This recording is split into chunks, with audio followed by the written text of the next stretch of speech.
Prototyper une solution design est un enjeu clé de nombreux projets. Comment prototyper? Quoi prototyper? Quand prototyper? On aborde toutes ces questions dans ce petit guide du product design. Bienvenue dans la 9e saison de Parlons Design. Parlons design. Parlons design. Cette saison est sponsorisée par Pablo.club, la plus grande librairie de screenshots pour vos benchmarks design. Lien en description. Salut, c'est Romain Pinchna. On reprend Parlons Design avec un guide qui devrait être utile à tous, le prototypage. Et sans perdre plus de temps, on commence avec le premier sujet que je voulais aborder. Pour quelle raison je dois faire ce prototype? C'est clairement la question la plus essentielle quand on veut créer un prototype, c'est de se demander pourquoi et à quoi ce prototype doit nous aider à répondre. Est-ce que le but c'est de tester l'usabilité de l'interface? Est-ce que le but c'est de tester la qualité de l'information, la data qui va être à l'intérieur de cette interface? Est-ce que ça va être juste de tester l'intérêt d'un concept, l'intérêt d'une solution, voire d'identifier un besoin? En fonction de cette question-là, on va pas prototyper de la même manière, pas avec les mêmes outils, pas les mêmes contenus. Donc définir l'hypothèse à challenger, c'est primordial dès qu'on veut créer un prototype. Ça peut être le point de départ d'un projet. Un prototype peut ne pas être interactif, il peut ne pas être à une qualité d'UI finale. Ça dépend complètement du contexte. Alors, maintenant vous allez me demander comment on définit ce contexte. Faut se dire par rapport au projet sur lequel on est en train de travailler, déjà à quelle phase on est, à quelle phase de définition de la problématique ou de la solution on est situé. Parmi l'état des choses, quels éléments sont à risque, quels éléments pourraient faire échouer le projet. Donc si ce qui est à risque, c'est plutôt la solution en tant que telle, aller challenger le concept même. Si c'est même la définition du problème qui est pas top, le prototype peut permettre de challenger ça. Et si au contraire on est très confiant à la fois sur l'identification de la problématique et de la solution, là on va être plutôt dans du test de l'usabilité de l'interface, voilà, de la pure UX, de la pure compréhension, du wording, beaucoup plus dans le détail, dans la finalité. Donc c'est vraiment par rapport à ça qu'on doit choisir sur quoi on axe notre prototype. Ça doit être une réponse, une solution de dérisquage de ce qui peut causer l'échec du projet. Donc vraiment, c'est le risque à éviter quand on est dans un prototype. Ça ne veut pas dire qu'on est dans le détail de l'interaction. Non, on est dans le détail de l'interaction si c'est ce qu'on veut tester, mais des fois, c'est le cœur de la solution qu'on doit tester, et donc c'est essentiel d'orienter son prototype là-dessus. Alors, bien sûr, on va parler solutions et outils là-dessus, mais avant ça, petit break pour te recommander un super partenaire. Comme tu le sais, je considère que les projets concrets hors entreprise, c'est la meilleure façon d'apprendre et d'évoluer en design. Ça tombe bien, parce que c'est exactement ce que propose UX France, une formation en ligne sur 5 semaines, avec des horaires fixes, des profs experts. Bon, c'est la base, ça, mais en plus, pendant la formation, tu bosses sur un projet associatif concret, tu rencontres des utilisateurs et tu crées un vrai prototype. Le sujet du jour. La formation, elle délivre un diplôme certifié par l'État et éligible CPF, OPCO, France Travail. J'ai moi-même été discuter avec des anciens élèves pour y apporter mon tampon et a priori, la formation a beaucoup plu. Il y a seulement 14 places pour la prochaine session qui démarre très bientôt, donc si ça t'intéresse, le lien est en description. Passe au niveau suivant en rejoignant la formation de mon partenaire UX France. Reprenons le podcast. Alors maintenant qu'on a bien identifié la raison de pourquoi on prototype, quel format, quel outil va être le plus adapté? Bien évidemment, ça va dépendre de cette question. Si on se projette dans le cadre d'un test d'usabilité de l'interface, on va l'utiliser si le problème est déjà bien validé, la solution est déjà bien validée, il manque que de la validation UX. Et donc, on va plutôt rechercher un prototype haute fidélité, autant en termes d'UX que d'UI, avec des données qui peuvent être statiques, mais qui doivent être crédibles, toujours, si on veut des bons retours, et que les données sont trop décorrélées de la réalité, ça va toujours perturber l'utilisateur. Et donc là, souvent, l'outil idéal, ça va être Figma, parce que ça permet très rapidement d'avoir un parcours haute fidélité, de tester plein de scénarios, et vraiment de projeter l'utilisateur dans l'usage du produit final comme il le connaît, sans être diverti par des artefacts visuels ou autres. Bien évidemment, pour faire tester ce genre de prototype, on peut soit passer, par du test synchrone, en tête-à-tête avec, la personne qu'on veut interviewer, mais également pour ce genre de prototype, les tests asynchrones peuvent très bien fonctionner. On parlera un petit peu plus tard dans le podcast des astuces de mise en place, mais vraiment des outils, comme Maze par exemple peuvent très bien fonctionner pour envoyer des prototypes. Vous avez moins besoin d'être là en général pour ce type de test. Si au contraire, avec votre prototype, vous voulez tester la qualité de l'information, là, on va pas valider la même chose. Là, a priori, notre risque qu'on essaye de dérisquer, c'est est-ce que le contenu qu'on va apporter dans cette interface est le bon? Est-ce que les chiffres sont intéressants ou est-ce que le message est intéressant à l'intérieur? Ça va être très utile si vous travaillez sur des outils d'analyse financière, des dashboards de suivi, sociaux ou autres. Ou souvent, l'interface, en fait, la partie la plus importante, c'est le contenu qui est affiché à l'intérieur. Et dans ce cas-là, faut le dérisquer. Dans ce type de prototype-là, ce que je vous recommande, c'est déjà d'utiliser de la vraie donnée de client, si possible. C'est ça qui va le permettre de le mieux le projeter et de vous donner des bons retours sur ce qui est important ou non.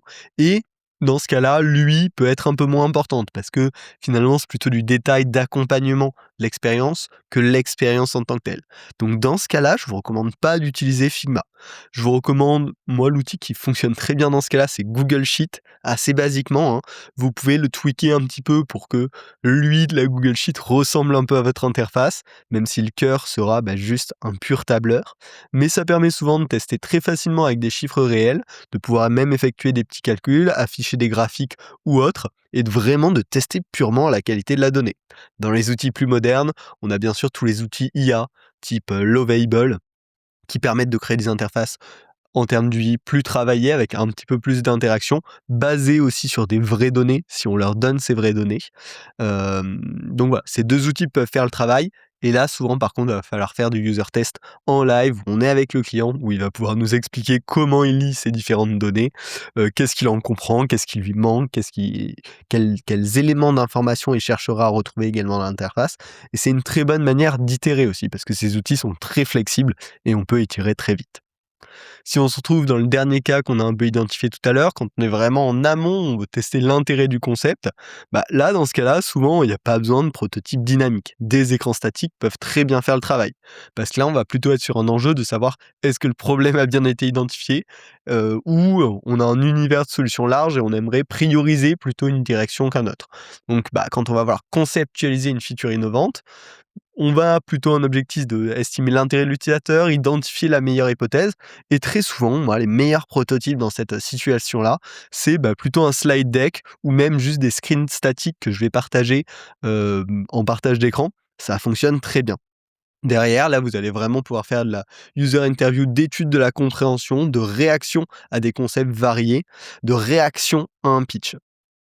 Et donc, c'est un contenu, très différent et souvent, il y a pas du tout besoin de prototype interactif pour ça. Voilà, c'est tout aussi important, sur la mise en place que sur l'outil. Selon l'hypothèse, on va devoir utiliser un outil adapté, qui est différent et qui s'adapte à la méthode et également adapter la méthode de user research que vous allez appliquer. Bien évidemment, là, les 3 cas que je vous ai donnés, c'est des exemples. Chaque cas unique, à vous de trouver le bon outil pour les bonnes situations, même si là, on a vu un petit peu les grands pôles. Maintenant, pour terminer un petit peu les mains dans le concret, quelques bonnes pratiques et astuces que je peux vous recommander. Premièrement, si on parle prototype Figma, il y a quelques éléments hyper importants sur le partage d'un prototype Figma. Déjà, il faut toujours activer en haut à droite l'option Fit Width and Height qui va permettre au prototype de s'afficher à la bonne taille dans l'écran de l'utilisateur et de l'avoir testé en amont de votre côté pour vous assurer que son expérience soit pas biaisée par ça. Également, il faut penser à désactiver la petite option Hints on Click qui fait que quand un utilisateur clique sur un prototype, ça va lui montrer en bleu les zones interactives. Ça va beaucoup trop biaiser l'utilisateur sur le parcours à suivre et vous aurez des retours moins qualitatifs. Également, si vous faites des tests sur mobile, faites bien attention de le faire tester sur un mobile. Tester des interactions de glisser, de de swipe, de clic, de zoom sur un desktop, ça va beaucoup moins bien fonctionner, vous allez avoir des retours beaucoup moins fiables. Donc pensez à vraiment mettre l'utilisateur en immersion pour avoir les meilleurs retours. Et également, c'est ce qu'on disait tout à l'heure, quand on travaille sur un prototype Figma, donc on est plutôt dans du test, de l'interface, de l'expérience utilisateur vraiment dans le détail, finalement des outils comme Maze ou comme User Testing qui permet de faire du test asynchrone à distance va souvent très bien faire le travail et vous faire gagner beaucoup de temps. Donc n'hésitez pas à vous pencher sur ces outils. Maintenant, pour les autres solutions qu'on a vues, le prototype Google Sheet. Alors, forcément, lui, il fait un petit peu peur parce que c'est pas très beau une Google Sheet, on a du mal à immerger, mais il y a vraiment des façons de faire une mise en forme minimale qui permet de projeter suffisamment l'utilisateur dans l'usage de votre produit demain. Notamment, vous pouvez copier-coller des images pour placer votre header, votre navigation et qu'on se retrouve dans l'interface. Vous pouvez désactiver les séparations entre les cellules pour avoir une interface qui ressemble beaucoup plus à un produit et moins à une sheet. Vous pouvez vraiment, en une petite demi-heure, rendre la Google Sheet vachement plus exploitable et ça divertira moins votre utilisateur. À part ça, la Google Sheet est vraiment hyper adaptée pour tous les prototypes orientés données. Si vous préférez des outils plus modernes comme Lovable, ne perdez pas votre temps avec du Pixel Perfect. On peut y passer des heures, alors que c'est pas ça qu'on va venir tester quand on fait des prototypes avec Lovable. Également, faites bien attention de limiter le scope que vous demandez à ces outils-là pour éviter d'envoyer les utilisateurs dans les choux, dans des choses qui sont pas intéressantes pour votre test et qui peuvent venir ouvrir trop de portes sans bien diriger la détection que vous voulez faire pendant ce test-là. Enfin, si vous êtes sur des protos statiques plutôt pour tester des concepts, créer des visuels parlants, osez créer des concepts suffisamment extrêmes pour créer des oppositions entre les différents concepts et créer du débat.